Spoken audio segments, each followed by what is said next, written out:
Ahojte turisti, údajne neexistuje krajší výhľad na Vysoké Tatry ako odtiaľto, veď posúďte sami.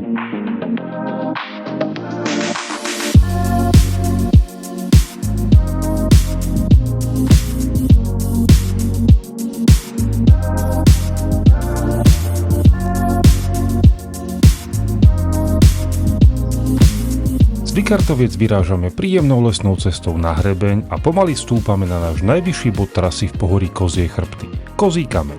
Už tu sa nám začínajú otvárať úžasné výhľady na okolité pohorie. Priamo z Kozieho kameňa je viditeľný celý hrebeň Nízkych Tatier a Hornácka kotlina. Putujeme však ďalej.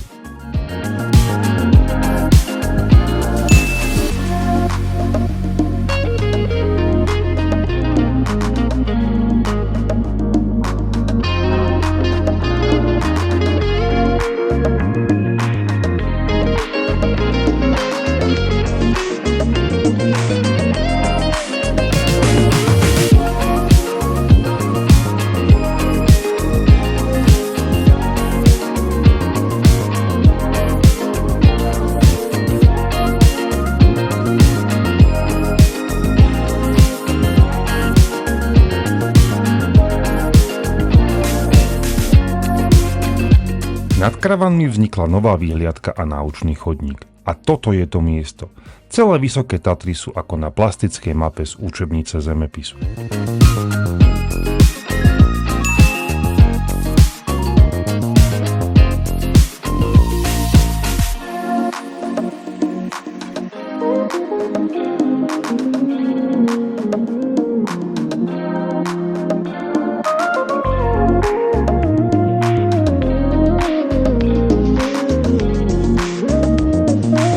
Po Modre potom ešte chvíľu putujeme po hrebení a vydáme sa smerom na juhovýchod do údolia, aby sme zakončili túru s Spiskom Bystrom alebo Kubachoch, ako ho volajú miestni.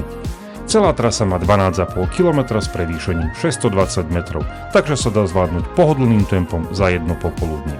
Naspäť sa z Kubach do Vikartoviec dostanete bez problémov autobusom. Na tento výlet nás inšpiroval Televíkend. Kde hľadáte inšpirácie vy, nám môžete kľudne napísať do komentára.